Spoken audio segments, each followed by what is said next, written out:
suñu gan niñ leen ko doon waxee sànq Cheikh Mbow la Cheikh Mbow moom moo jiite COSYDEP mu ab organisation bu yëngatu ci wàllum njàng mi ak njàngale mi fexe ba mu gën a ñoŋ ñu ngi lay nuyu di la ziar Cheikh Mbow di la dalal jàmm. ñoo ngi leen di ziar bu baax soxna Ndata di nuyu toute l'équipe de info TFM info noonu la info matin di leen nuyu di nuyu aussi askan wi ñu seetaan yëpp di ñaan borom bi leeral xel yi ba lépp luñ fi wax mu jariñ askan wi. amiin amiin incha allah merci beaucoup jërëjëf Cheikh Mbow. Chérif gis nañ ni fan yi ay jafe-jafe dooraat na ci wàllum njàng mi dañ lay bàyyi rek nga commencé waxtaan bi foofu Chérif. waaw li ko waral mooy syndicat enseignants yi dañoo jàpp ni gouvernement bi lam siife woon ak ñoom ba tax ñu bàyyi woon grève bi delluwaat ci daara yi dañ cee delluwaat ginnaaw jëm kon ci indemnité yi ak lan ci teq ci wàllu fiscalité. tey jii sax am na ndaje moo xamante ne war na am ci après-midi bi ngir waxtaan amaat seen biir ñoom ñu ngi déroulé seen 10e plan d'action Cheikh boo sàgganul sax éducation physique du am ci examen ndax tey lañ ko jàppoon suba le 1er juin mais professeur éducation physique ñoom it nee nañ duñ dem tànk lii leeralu yéen a nekkoon seede bi ngi xaatim lu ni mel kan moo nekk ci dëgg. 11e plan d'action peut-être pour corriger. boo ñu ko mayee aussi ñu profité ci. jaale Sénégal suñu tout tànk yooyu nga xam ni ñun ñoo fi wàññeekoo ci Tivaouane. di leen jaale aussi yéen ñaari suñu xarit yoo xam ne xamoon na leen bu baax muy Ndaate ak Ndiaye. di jaan borom bi mu yóbbu leen ci àddina yu gën a kawe. jërëjëf waaw léegi coow li mooy lan mooy waral coow li. li waral coow li lan la jur li mu jur nan la ñu war a jàkkaarloog moom ñun ñetti laaj yooyu la suñu xel dem bu ñu woowee dem. coow li jàpp nañ ni li ko waral mooy ñu fàttali ni ay jàngalekat la yoo xam ni ñoo ngi liggéeyal nguur gi. ñu jàpp ni niñ leen di toppatoowee. dafa wuuteeg ñi ñuy topp ñi ñuy traité yeneen agents yi. ñu ne woon kon war nañoo fexe ba jooyanti ba ñoom ñëpp ñu mën ci gis seen bopp mooy question équité. gouvernement bi def gëstu wane ni effectivement ni ñuy traité ay ndawam yem àndul ak yem mooy et donc mu waroon ko corriger ci biir correction bi ñoom ñu la def une entrée. par approche sectorielle maanaam da doon dugg ci biir njàng beeg njàngale bi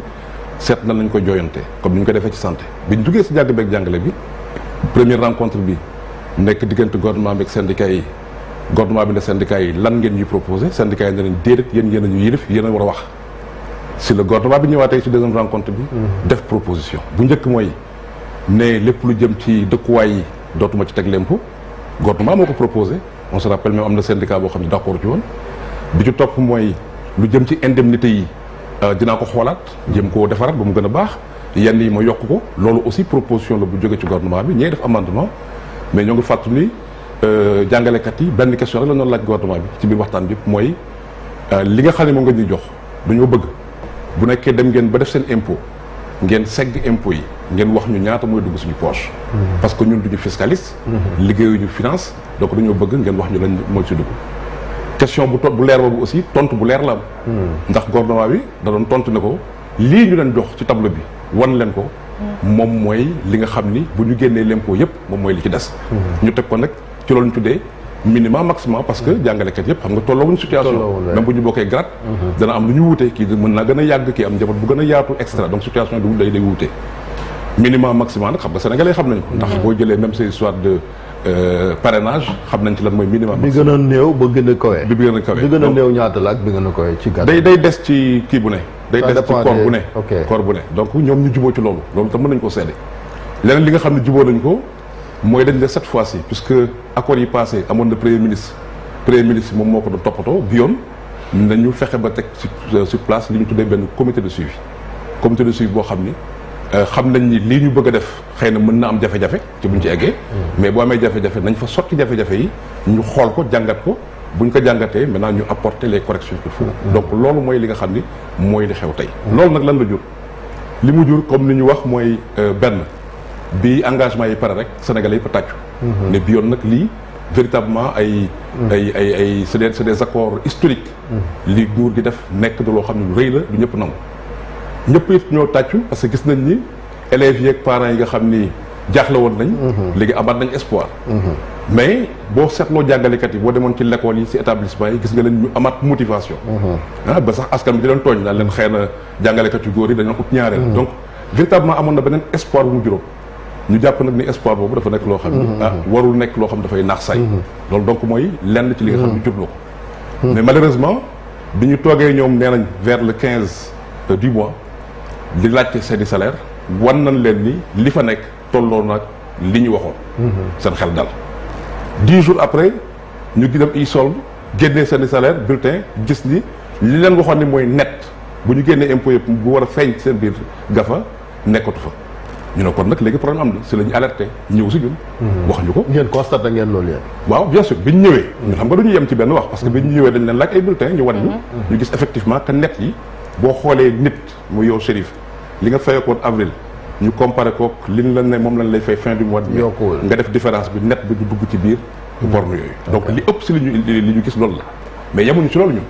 dañ ne du ñu déglu kese benn baat moo tax ñu bokk si ñu mujjee wax yow mi woo nga ma lu bëri.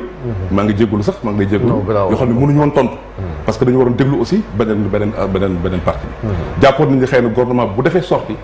dina nangu ne moo xam dañ la ko justifier am de problème technique wala leneen ak leneen mais kat li jàngalekat yi wax dëgg la kon danañ dem ci comité de suivi pour jooyantu ko. mais Abdoulaye Daouda Diallo il parle d'incompréhension lui. waaw waxul woon loolu donc bi mu waxul loolu nag si lañ defee ñun suñu sorti pour nag ne wax dëgg yàlla ñun duñu ay seede yoo xam ne ay meuble lañ te dañu war a wax ak suñu àqulaay taala et donc loolu moo ñu indil ñu leeral loolu ñu leeral li wax dëgg yàlla daal gouvernement bi moo indi proposition. moo nekkul ci dëgg. gouvernement bi daal wax dëgg yàlla moom moo war a fexe ba jàngalekat yépp nekk ci biir borne yi minima ak maximum et je crois que tey peut-être que am nañ ci yaakaar yaa ngi annoncé rencontre bi am tey si ngoon. am nañ ci yaakaar parce que gouvernement bi déglu nañ ñun seere yi te jàpp nañ ni war nañoo gëm ni ñun en tout cas ñi fa nekkoon une 50aine de personnes koo ci interroger woon tey jii ak sa micro da nga jàpp ni ñun ñëpp juboo woon ci ni tableau bi ñu tegoon. wane minima ak maxa yi moo doon tableau bi nga xam ne moom moo ñu. Cheikh Mbow man li ma bëgg a laajte mooy ndax gouvernement bi dafa doxal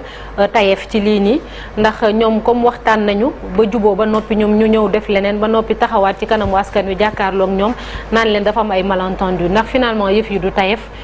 waaw xam nga ñun sax du direct ci ay posture jugé ak accusation mais constat la ñu def constat bi daal mooy li nga xam ni diggawoon nañ ko jàngalekat defuñu ko loolu mooy premier constat bi lan moo ko waral xëy na tey parce que ay nitu xel lañ bu ñu dajee si ngoon danañ expliquer lan moo ko waral parce que heure bi jàpp naa ni gouvernement bi parce que ñun weekend bi yëpp nelawuñu tooguñu ñoo ngi dem di gisanteeg ay membre gouvernement waa syndicat yi di wax comme bonne volonté parce que liggéey bi yëpp xam nga liggéey suuf la maintenant ci biir liggéey boobu da ngay seetlu ni gouvernement bi bu ñu waxee boo wax rek jàpp nañ ni xam nañ aujourd'hui que ni li ñu waxante woon table bi ñu joxe woon ñoom respecté wuñ ko maintenant la moo nekk ci ginnaaw est-ce que problème teg li nekk ci ginnaaw ñoom ñoo ko xam mais l'essentiel mooy yow mi nga xam ni kilifa nga te nga bëgg système éducatif bi am dal pendant longtemps jàppoon nañ ni bu ñu doxee woon ni ñu ko waxee dana am dal boo xam ne danañ ko ci mën am yaakaar yow ak man dinañ wax syndicat yi na nag wax dëgg yàlla bi yoon nguur gi góorgóorlu na nañu fexe ba système éducatif bi dal pendant un bon moment benn ñaar doon na tax ba suñuy jàngalekat gën a motivé wu te bu ñu motivé wu bénéfice bi pour ñun ko si def mooy xale yi dañ seen tàggat léegi dana gën a baax et résultats yi dana mën a gën beneen bi mooy ñàkk wóolute bi am ci diggante jàngalekat ak gouvernement te mu yàgg li ko waral mooy chaque fois boo waxee bu gouvernement waxee syndicat du ko gëm bu syndicat ne man dinaa pacifier gouvernement du ko gëm donc wóolute bi dana mën a recréer waat ba mu amaat confiance entre ñun donc ay bénéfice kese la que ñu jëmmal li nga xam ni évidemment waxoon nañ ko ak waxante woon nañ ko jàngalekat yi.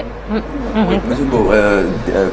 dàq ki nga xamante ne en tout cas réaménagement bi ci kaw direction de la solde avec le départ de Charles VI ñu bëri ci fonctionnaires yi ñu ngi koy ñaawlu parce que il était quand même on ne tarissait pas d'éloge vis-à-vis de cette personne là est-ce que justement yaa ngi wax sànq xëy na am na lu nekk ci ginnaaw est-ce que justement amul benn impact décision boobu noonu de réaménager les fonctions au sein de la direction de la solde. waaw décision boobu tey na xel pour dire vrai tey na xel parce que Charles moom moo accompagné woon processus bi ba fi ñu toll. c'est ça donc man su ma doon gouvernement man su nekkoon man maa nekk ci gouvernement même bu fekkee ne am na lu tax ma war ko fay jëlee dana nekk après première échéance mais moom mi ko sombi woon dina gunge mbir mi ba ñu dem ci échéance au moins ñu doog a seen ndax xaw ma lan lañ mën a jote seen biir parce que xaw ma ko ñu mën seet na lañ ko sotti mais décision boobu effectivement tey na xel parce que ñëpp aussi wax dëgg yàlla jàngalekat yi li ñuy bëri tàngat yëpp yàgg nañoo wax ni Charles mii véritablement liggéeyam moo ngi koy def liggéey bu normal i solde si moom la jógee avec moom c'est transparent ku ko bëgg ku ko woo da nga koy jot loolu yàgg nañ ko seere ñun ñu koy fekkee donc décision boobu effectivement bokk na si li nga xam ne tey na xel mais bon au-delà certainement que loolu aussi dana am réponse tey ci mais comme xamul lu tax ñu jëlee ko fa tamit mënuñ cee sori. xëy na ay kilifa voilà donc ñoom ñoo xam mais dama ne man su ma doon gouvernement ki nga xam ne moom moo tàggat mbir ba mu toll fi mu toll dinaa ko bàyyi au point de première échéance mais li tax ñu ko jëlee ko fa moom xam nga loolu du suma responsabilité ñoom ñoo ko xam mais xëy na tey si ngoon loolu tam danañ ko leer. mais tey jii kon jàpp nañ ni syndicat yi ñoom ñoo nekk ci seen i dëgg te tey jii année scolaire bi ñu ngi ci njeexital bi su demee ba mu am ay problème ci examen yi le seul responsable ce sera l'État du Sénégal. mais bien sûr parce que xam nga contexte bi benn nee nga yaa ngi si dernier trimestre ñetti weer yi mujj pour école bi tëj muy trimestre boo xam ne trimestre jeexal njàngat bi la xam nga ni yow si première vague grève bi ñàkkoon nga 300 heures sur 1270 yi ñu prévoir donc amatuloo droit ñàkk ay heures benn ñetti weer yu mujj yi aussi c'est la ñuy def évaluation yi te ñëpp xam nañ lan mooy CFE certificat sa premier diplôme bi la gën a feccloo BFM baccalauréat donc ci période bi la ñu ko war a def et loolu boo koy def da nga war a ànd ak xel pour xale parce que examen fii la ñu ko def ci bopp boo àndul ak dal coow li am rek déjà moo ngi perturbé candidats yi man démb am nay candidats yu ma woo jàngalekat yi nga xam ne ñoo yore candidats yooyu aussi dañuy perturbé wu du ñu xam ndax danañ reprendre du ñu reprendre fan lañ toll sax CUSEMS sax ñu ngi wax mbirum boycott maanaam banque seen yoxo ci évaluation yooyu waaw xam nga yooyu moom bon ci 11e plan d'action bi la bokk communication la c'est normal parce que syndicat yi il faut aussi ñu wane seen détermination boo demee si terrain bi je crois même que aujourd'hui enseignants yi individuellement pris ñoo gën a déterminer sax seen syndicat parce que seen grève bi passé jotuñu sax moo d'ordre dañu ñëw rek engagé évidemment guerre bi donc communication la pour montrer au gouvernement que ni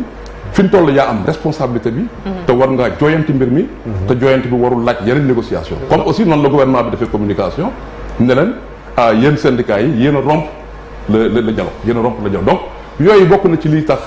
mbir mi mën naa am jafe-jafe bi am solo mooy wala ci ne nawet baa ngi ñëw déjà fa laa doon jëm waaw nawet bi moo ngi ñëw ci suñu réseau scolaire aussi ñu ngi jëm ci campagne yow yaa ngi ñëw si nawet bi suñuy école préparé wul pour fonctionner ci nawet ñëpp xam nañu te ren waa météo ne nawet bi day gën a teel day gën a métti yaa ngi nekk ci tension politique yi tension politique boo ci tegee violence yi ñuy dégg de toute forme nga bëgg cee teg ay jàngalekat yu frustré parce que dañ leen tooñ te loolu bu amee élèves yi dañuy génn élèves yi nekk na ñoo xam ne doo leen maîtriser boobaa véritablement jafe-jafe yëpp day tegu ci loolu moo tax fi mu toll ñun Sénégal en tout cas li ma wax man suma équipe ko si def mooy ñun seede nañ li nga xam ne fekke nañ wax nañ li ñu gëm fi ñu toll li ma leen di laaj mooy na ngeen xalaat nan la ñu mën a def ba génn ci crise bi donc aujourd'hui réflexion bi foofu la war a jëm dañu bëgg a changer cap mooy seede nañ leer na gouvernement bi moo war a corriger fexe ba jàngalekat yëpp nekk ci borne yi maintenant qu'est-ce qu'il faut faire très urgemment parce que amuñu droit perdre benn jour de plus pour que ñu mën a génn ci crise bi xale yi mën a delluwaat ci l'école bi jàngi mën a def seen examen jàngalekat yi mën a ànd ak cawarte bi leen laaj loolu foofu lañ toll ñun ko si en termes de réflexion ak taux de réussite bi également dama naan examen dina am du am mais est-ce que tamit lii du am njeexital ci taux de réussite bi nga xamante ni ay at a ngi nii ci Sénégal quand même ñu bëgg ko relever. suñu taux de réussite wax dëgg yàlla at yu weesu yëpp ñun xeeb nañ ndax boo jëlee fukk xale de manière générale boo def moyenne bi dana am ñeent yuy jàll donc autour de 40% ñeent ci fukk xam nga loolu dafa faible parce que àdduna dafa jàpp ni mbir boo ko defee ba mu ñor boo amee fukk xale lu mu néew war nga am juróom-ñett yi ñu jàll ñu mënuñu ko jege année Covid moo nekk exception donc taux de réussite mooy war na nekk une préoccupation pour ñun mais taux de réussite li koy indi ñëpp xam nañ ko ci Covid bi parce que Covid bi war nañu ni bu fekkee jàngalekat yi motivé wu nañ bu fekkee effectifu classe yi nombre yi fa nekk yem na bu fekkee environnement apprentissage bi ñooy na boobaa da nga mën a am ay amélioration des résultats ren nag ñun wax dëgg yàlla amoon nañ yaakaar sax ren sax mënoon na nekk une année d'exception en termes de taux de réussite pour ñun taux de réussite sax mënoon na gën a jógaat lu tax ñu yaakaaroon ko mooy gis nañ bi ñu jëlee engagement yi ba signé ko nan la jàngalekat yi remotivé woo motivation boobu bu ñu ko yàq remotivation jàngalekat boobu bu ñu ko yàq nañu fexee dugal leen seen borne puisque ñoom ñoo am seen expert waxtaan seen biir ba def ay propositions c'est pas des propositions de la partie syndicale nañ ko jëmmal et je pense aujourd'hui que autorités yi ñoom ils semblent être dans cette dynamique là donc tey si ngoon nekk na rencontre boo xam ne ñun am nañ ci yaakaar parce que jàpp nañ ni au lieu mu nekk ay yaa ko defuma ko téesante dafay nekk déglu jàngalekat yi ñu wane dysfonctionnement yi wane jafe-jafe yi ñoom gouvernement bi ñu nangu jafe-jafe yooyu jël décision ci saa si ñu dañ koy traité corrigé ko def ay émission spéciale xale yi jàngi nit ñi amaat jàmm ñun ñu mën a nekk suñu liggéey yéen ngeen defar seen. mais lan moo ciy seen responsabilité ci lenteur mise en place comité de suivi bi. comité de suivi bi waroon nañ ko samp bu yàgg on attend l'arrêté bi nga xamante ne ministre fonction publique je pense moo ko war a génn daf mel ni boobu tamit déggoon ci syndicat yi ñu def la pression sur le gouvernement ngir comité boobu ñu mettre en place même yéen ñi nekk société civile bi. ah non ñun def nañ ci pression boo xam ne nag yow doo ko dégg parce que comme je t'ai dit ñun li ëpp ci li ñu liggéey. bu grève amutoon kenn du xam ni sax comité de suivi. voilà très bien mais pour ñun li nga xam ni moo doon suñu yaakaar ci négociation yi moo doon justement comité de suivi parce que gouvernement bi dañu waxoon lu leer dañ ne pour wan leen li ñuy wax dëgg la ñun jàpp nañ ne xëy na bu ñu eggee ci échéance bi mooy fin mai xëy na sax lépp du sotti lépp du réglé mais bu ñu ci eggee comité de suivi bi ku am loo xam da nga koy ñaxtu da nga ko fay sotti ñu mën ko fa corriger jooyante ko mais malheureusement toog nañ ñaari weer balaa ñuy woote comité de suivi bi te ba léegi sax amul arrêté xëy na tey la ñuy doog a présenté arrêté bi donc pour ñun comité de suivi bi am na solo parce que dana mën a tax ñu jooyanti jafe-jafe yi am dina mën a tax ñu bañ di werante par presse interposée parce que syndicats yi bi ñu demee ba gis seen loolu ISOL dañu nekk ci presse bi def seen plan d'action gouvernement bi fan la tonton par la presse def point de presse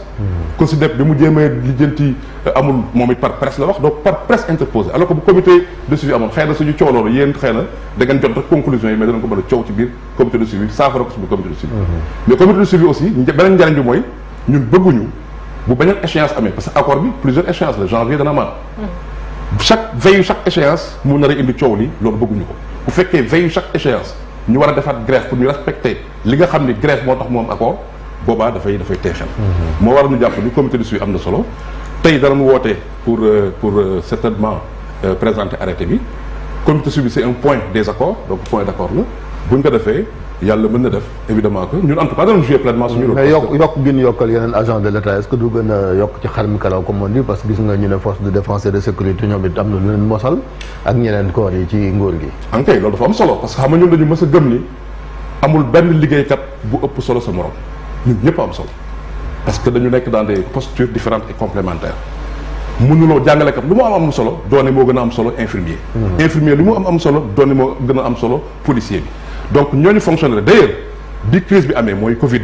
bi wane na ni fonctionnaire mooy ki nga xam ni tey war nañ ko revaloriser waat yëkkatiwaat ko gën ko jox gëdd parce que bi mu amee man suma ONG télétravail lañ def yéen def ngeen télétravail yu dul jeex mais ñett ñooñu mooy policier bi homme de tenue yi sécurité bi dañ la wax dem leen ci affronter Covid bi infirmier bi dañ na ko yow amuloo droit toog sa kër ñëwal di jël ay risques enseignant bi dañ leen dajale na leen delluwaat ci classe yi jël ay risques donc ñooñu mënuñoo rëcc ñi nga xam ne dañuy liggéey pour ñëpp nekk ay fonctionnaires évidemment que remotiver leen xoolaat seen payoor dafay nekk loo xam ni xel mën na ko nangu parce que soo bëggee construire capital humain bu baax il faudrait évidemment que ñi koy def nga motiver leen joxaat leen gëdd bi leen war loolu mooy waral te loolu def na gouvernement weddi yu ko ñàkk koo weddi li koy wane mooy bind na ko xaatim na ko moo doon engagement yi léegi nag li des mooy ñu jëfe engagement yi parce que bu ñu ko jëfee dina mën a recréer confiance parce que moom solo bu nekkee ñu da lay jiite que bu waxee nga nangu ko d'accord ko. gëm ko voilà. Cheikh Mbow yaa ngi doon wax sànq ci wàllum environnement ku nekk xam na ne école publique rawatina ci yenn gox-goxaan yi fii ci réew mi bokk na ci li ñu tumuranke mooy ay salle de classe gis nañ rek taw bi commencé am na ñoo xamante ne daf leen a tasaare ba maa ngi gis ci réseaux sociaux yi ñuy def ay quête ngir ñu mën a defaraat salle de classe yooyu est-ce que loolu war na fii Sénégal fi mu toll et puis yan jéego la ñuy def boobu ba léegi ngeen teg ci seen bët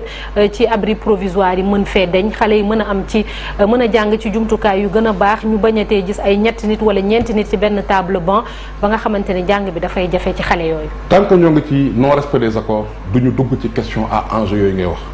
moo waral gouvernement bi war a respecter li mu waxtaan ak jàngalekat yi ñu teg de côté ces questions d'ordre matériel. mën a jublu nag sur ces questions ak enjeu. wax nga ko bu ñuy wax l'école du seulement craie bi ak jàngalekat bi ak tableau bi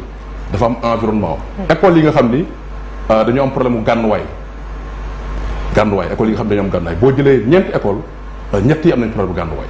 école yi nga xam ne dañu am problème mu ndox te ñëpp wan nañu ni muy Covid bi muy choléra muy lépp lu ñëw bu nekkee ci cet la war a jaar pour mën a faj donc école yi nga xam ni dañu am problème mu clôture sécurité violence yi ngay dégg lu yëpp fañ des école yi nga xam ne day nekk abri provisoire ñun amuñu problème ak abri provisoire problème bi ñu am mooy li ñu tuddee provisoire moo provisoire nekkatul ndax école bu nekk provisoire pour pendant 10 ans xam nga ça pose problème li ñu bëggoon mooy ñu ne lii mooy durée de vie de provisoire ñu ne provisoire mooy ñaari at wala ñaari at école bu ko def war nga mën a planifier ce budget pour remplacer ko mu bañ a nekk leneen bu ko defee dana am ay abri provisoire mais benn du ci durer 2 ans 3 ans donc loolu mooy li nga xam ne mooy suñu gis-gis mbir bi donc question environnement des apprentis dafa am solo parce que lu tax mu am solo mooy te da nga am xale yu bëri yoo xam ne dañ leen bedd nekkuñu si suñu l'école yi nekkuñu si daara nekkuñu si atelier 1,5 million bi loolu injustice la parce que yow ak ban bu ñu jàngee ñeneen ñoo cotiser pour ñu mën a jàng il faut ñu jël conscience de ça donc tey war nañu am benn dispositif bu ñu yóbbu ci loolu beneen mooy da nga am jàngalekat yu manqué moo tax su may dégg ñu naan jàngalekat dañu bëri dama naan mais ñii moi je comprends bien bu nekkee da nga am ay classes yu pléthorique fees dell benn enseignant sans mooy jàngalekat yi manqué na boo amee ay classe double flux classe spéciale mooy jàngalekat yi manqué na hein donc fi mu toll nii war nañoo liggéeyaat ba ñun suñu étude bi ñu def wane ne am nañ soxlawu 45 000 enseignants pour que ñu mën a combler gap bi mën a delluwaat ci normes yi parce que boo bëggee def résultat dafa am ay normes tey jii yéen TFM bu bëggee am ay émissions yu baax dafa am un minimum bu mu war a am ci caméra ci lii ci la donc dafa am ay normes yi nga xam ne ay standards yoo xam ne dañu ko respecté donc sur ce plan là nous pensons évidemment que jot na ñu waxtaan ci nan la ñuy fexe ba ba xale yëpp ñu mën leen dugal ci l'école bi bañ ci beddi kenn jot na ñu waxtaan ci nan la ñu mën a fexe ba offre éducative yëpp ñu jox leen fëlla ak gëdd bi mu war muy daara ji muy suñu école classique yi offre éducative yëpp jot na ñu waxtaan si suñu curriculum dañuy jàngal xale yi fan la war a jëm parce que li fi nekk yàgg na fi te war nañ ko joyanti jot nañu dugg ci loolu jot na ñu waxtaan ci financement bi ñu dugal ci éducation te mu mel ni lu bëri te impacté wul directement ci classe bi ak élève bi ñu waxtaanee ko jot na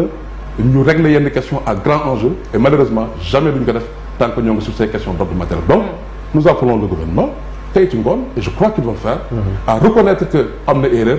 bu leen neexee ñu justifier ko bu leen neexee jaru ko mais ñu nekk ci dispositif yu traité ko corriger ko bu ko defee xelu jàngalkat yi dalaat xelu parents yi dalaat xale élèves yi dalaat ñu delluwaat ci l'école bi mën a jàngi bu ñuy werante wala ngeen may invité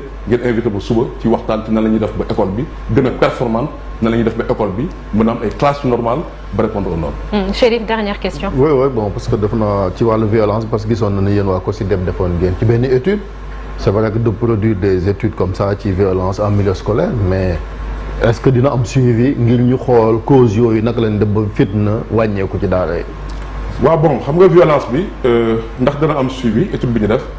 xam nga ku nekk da nga am responsabilité parce que li ma gën a neex ci vocabulaire éducation mooy système dañ cee am ay rôles différents ñun en tant que organisation de la société civile gis nañ ni violence bi am ci askan bi daanu na bu baax ci biir l'école bi et donc def nañ ci gëstu pour mën nga comprendre phénomène bi def ay propositions suñu proposition jébbal nañ ko kilifa yi ñoom ñoo ko war a jébbal ñun am nañ ci part de responsabilité on a mis en place lu ñu tuddee des lycées modèle de la citoyenneté et du civisme et lycée yi nga xam ni mais amuñu doole wu wër Sénégal bi jëmal ko fa donc nguur gi moom moo ko war a jëmal jàpp naa ni bokk na seen préoccupation. am na réponse ministère de l'éducation. ah bien sûr am nañu réponse parce que je me rappelle même bi ñuy def bi yoon seen séminaire de rentrée ñun la ñu invité ñun notre personne là pour ñu def communication introductive sur la question donc ça veut dire que nangu nañ ni sur la question des violences am nañ ci benn base boo xam ne mën nañ ci jafandu pour corriger maintenant nag li des mooy bon Sénégal xam nga dañoo nekk dëkk événementiel bu violence amee ñëpp yuuxu coowandoo muy yéen sax après ñëpp bu xawee sedd tuuti ñu fàtte ci leen parce que loolu aussi dafa nekk lu ñu war a fekk am na lu xewoon ca département bu région bu Fatick mooy xale yi fi nga xamante ni ñu ngi doon dóolante ba kenn ki sax yóbbu woon nañ ko fële moo nga xamante kan moo ci kaso ba on reçoit benn lettre boo xamante ni président association parents d'élèves muy Abdoulaye Fane moo ko jébbaloon ministre fonction publique il y a 1 mois mooy leen wax ci mise en place comité de suivi bi apparemment boobu ba léegi ça fait plus d'1 mois amul réponse muy wane ni kon am na jéego yoo xamante ni war nañ koo def ngir apaisement am quand même ci système bi. waaw ça vraiment c'est important système bi parce que amul lenn lu ñu mën a tabax ci fitna première condition mooy apaisement dal li koy waral moom mooy dëgg ñuy waxante dëgg di jëfante dëgg ensuite li muy jur mooy confiance dañuy wóolante maag yow sax bu ñu leblantee 50 000 wóolante moo mën a tax nga mën na ko jox am déet bu wóolante amee nag li des nag ñu mën a doxal donc jàpp nañ ni base bi moom mooy loolu et sur ce plan là bon ñun dañu nekk nag ñoo xam dañuy am toujours yaakaar ñun jàpp nañ ni tey daal ci ngoon bu gouvernement bi ak syndicat yi dajee syndicat yi lépp loo xam ni gis nañ ko ci dysfonctionnement qui semble être général danañ ko teg ci table bi gouvernement bi parce que kilifa day oyof dina am humilité nangu ne fii kat ñun ñoo joxe woon tableau bi donc quelle que soit l'explication danañ ko jéem a corriger buñ ko corriger wax dañuy def seen émission spéciale bu ko defee jàmm ni ñooy ñu mën a weesu coow loolu mën na nag dugg ci yeneen question j'aime bien daata li mu wax des questions à enjeu yoo xam ni dañoo yàkkamte ñu dugg ci véritablement et donc loolu daal dañ mooy nekk li nga xam ne mooy suñu ñaan pour merci beaucoup Cheikh Mbow on l'espère tous jërëjëf Cheikh Mbow ci wuyu si bi di fàttali ne yow yaa jiite COSYDEP di mbootaay bi nga xam ne dafay def kéem kàttanam ngir fexe ba éducation bi ci public bi gën a baax merci beaucoup Cheikh Mbow bonne journée jërëjëf léegi dañuy jàll ci beneen ponk muy journal L'Observateur ak journal Record li ñu xëyee tey